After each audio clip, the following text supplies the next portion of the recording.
नमस्ते दोस्तों। आज हम एक ऐसे विषय पर चर्चा करेंगे जो सदियों से मानवता को भयभीत और रोमांचित करता आया है।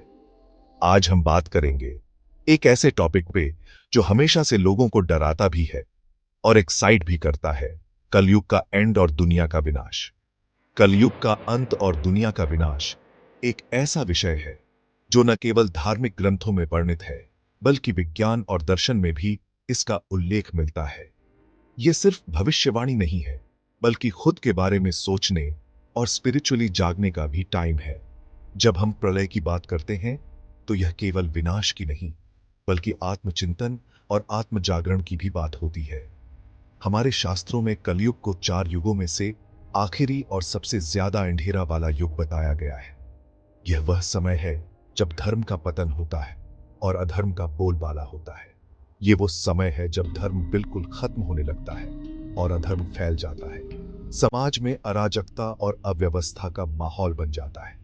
इस वीडियो में हम जानेंगे कि कलयुग के एंड में क्या होता है, इसके क्या साइंस हैं और इससे हम क्या सीख सकते हैं। कलयुग के अंत के संकेतों में प्राकृतिक आपदाएं, ग्रहण, धूमकेतु और अन्य खगोलीय घटनाएं शामिल हैं। ये याद रखना इंपॉर्टेंट है कि प्रलय का मतलब सिर्फ डिस्ट्रक्शन नहीं है, बल्कि एक नई शुरुआत भी है। प्रलय के बाद एक नई दुनिया का जन्म होता है, जैसे राख से फीनिक्स का पुनर्जन्म। ये एक ऐसा प्रोसेस है जो क्रिएशन और डिस्ट्रक्शन के साइकिल को बैलेंस करता है। भगवान शिव को विनाशक के रूप में दर्शाया गया है, जो सृजन और विनाश के चक्र को संतुलित करते हैं। प्रलय के समय हम एक दूसरे की मदद करने और सामुदायिक सेवा में संलग्न होने की आवश्यकता होती है। यह समय हमें सिखाता है कि हम एकजुट होकर किसी भी संकट का सामना कर सकते हैं। इतिहास में भी हमने देखा है कि कैसे मानवता ने प्रलय के बाद खुद को पुनर्निर्मित किया है। चाहे वह प्राकृतिक आपदाएं हों या मानव निर्मित संकट, हमने हमेशा अपने साहस और धैर्य से उभरने का प्रयास किया है। उनके बाद नई पीढ़ी के लिए एक नई शुरुआत होती है। यह समय हमें यह याद दिलाता है कि हर अंत के बाद नई शुरुआत होती है और हमें अपने भविष्य की सकारात्मक दृष्टिकोण रखनी चाहिए। आध्यात्मिक नीति और गुरुओं का मार्गदर्शन हमें संकट में समय में सही दिशा दिखाता है। यह हमें सिखाते हैं कि कैसे हम अपने भीतर की शक्ति को पहचान सकते हैं और प्रलय के बाद एक नई दुनिया का निर्माण कर सकते हैं। अंत में प्रलय की छाया में हमें यह समझना चाहिए कि ये केवल एक अंत नहीं है, बल्कि एक नई शुरुआत का संकेत भी है। जैसे सूर्योदय के बाद अंधेरा छट जाता है, वैसे प्रलय के बाद एक नई सुबह होती है। हमें अपने भीतर की शांति को खोजने और उसे बनाए रखने की आवश्यकता है। यह समय हमें आत्मचिंतन और आत्म जागरण का अवसर प्रदान करता है, जिससे हम एक बेहतर और अधिक संतुलित जीवन जी सकते हैं। प्रलय के बाद हमें एकजुट होकर अपने समाज का पुनर्निर्माण करना चाहिए।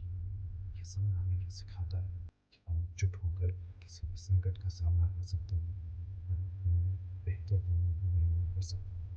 अंत में हमें यह समझना चाहिए कि सृष्टि एक मनुष्य चक्र अनंत है। ये चक्र हमें यह सिखाता है कि हर अंत के बाद एक नई शुरुआत होती है और हमें हमेशा सकारात्मक दृष्टिकोण रखना चाहिए। दोस्तों, इस वीडियो के माध्यम से केवल विनाश का नहीं, बल्कि नई शुरुआत का भी प्रतीक है। हमें इस समय का सदुपयोग करते हुए आत्मचिंतन और आत्म जागरण की ओर बढ़ना चाहिए। आशा है कि यह वीडियो आपको प्रलय की छाया में एक नई दृष्टि प्रदान करेगा और आपको अपने जीवन में सकारात्मक बदलाव लाने के लिए प्रेरित करेगा। धन्यवाद। कलयुग के एंड में धर्म का नाश अपने पीक पे होता है। यह वह समय होता है जब नैतिकता और सद्गुणों का पतन हो जाता है। लोग अपने स्वार्थ और लालच के पीछे भागते हैं और समाज में अराजकता फैल जाती है। सच्चाई, अहिंसा, दया, माफी जैसे अच्छे क्वालिटीज खत्म हो जाते हैं। न्याय का तराजू टूट जाता है और फूल जो कभी सद्गुणों का प्रतीक थे, मुरझा जाते हैं। लोग अपने स्वार्थ के लिए किसी भी हद तक जाने को तैयार रहते हैं और उनकी जगह झूठ, वायलेंस, क्रूरता और लालच जैसे बुरे क्वालिटीज आ जाते हैं। आसमान में काले बादल छा जाते हैं और बिजली की कड़कड़ाहट के बीच लोग आपस में लड़ते हैं। हिंसा और क्रूरता का बोलबाला हो जाता है। इंसान सेल्फिश और भोगी बन जाता है और अपने मतलब के लिए कुछ भी करने को तैयार रहता है। लोग धन और सुख सुविधाओं के पीछे भागते हैं और अपने लालच को पूरा करने के लिए किसी भी हद तक जाने को तैयार रहते हैं। सामाजिक कनेक्शंस कमजोर हो जाते हैं और लोग एक दूसरे पे ट्रस्ट करना छोड़ देते हैं। रिश्तों की जंजीरें टूट जाती हैं और लोग अकेलेपन में जीने लगते हैं। सड़कों पर अकेले चलते हुए लोग जो कभी समाज का हिस्सा थे अब अलग थलग पड़ जाते हैं। परिवार और समाज की नींव हिल जाती है और हर तरफ केओस फैल जाता है। इमारतें गिरने लगती हैं और लोग डिस्ट्रेस में आ जाते हैं। परिवार और समाज की नींव कमजोर हो जाती है और हर तरफ अराजकता फैल जाती है। धार्मिक बुक्स और बिलीफ्स का मजाक उड़ाया जाता है और लोग स्पिरिचुअलिटी से दूर हो जाते हैं। धार्मिक ग्रंथ हट जाते हैं और पूजा स्थलों को छोड़ दिया जाता है। लोग आध्यात्मिकता से दूर हो जाते हैं और धार्मिक विश्वासों का मजाक उड़ाया जाता है। ये वह समय होता है जब पाप का घड़ा भर जाता है और समाज अपने पतन की ओर बढ़ता है।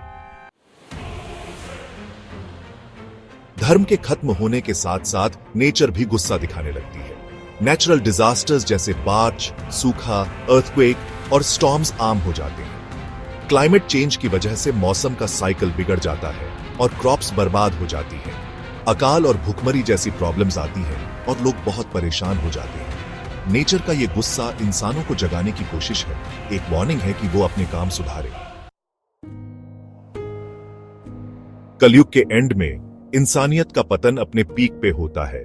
इस समय नैतिकता और सदाचार का पतन हो जाता है। लोग अपने स्वार्थ और लालच में इतने अंधे हो जाते हैं कि उन्हें सही और गलत का फर्क भी समझ में नहीं आता। हर तरफ अराजकता और अव्यवस्था का माहौल बन जाता है। लोग सेल्फिश, लालची और अज्ञानी बन जाते हैं। उनके लिए बस उनका खुद का फायदा ही मायने रखता है। वे दूसरों की भावनाओं और जरूरतों को पूरी तरह से नजरअंदाज कर देते हैं। समाज में एक दूसरे के प्रति संवेदनशीलता और सहानुभूति की कमी हो जाती है। वो अपने कर्तव्यों को भूल जाते हैं और बस अपने मेजे के पीछे भागते रहते हैं। जिम्मेदारियों का कोई महत्व नहीं रह जाता।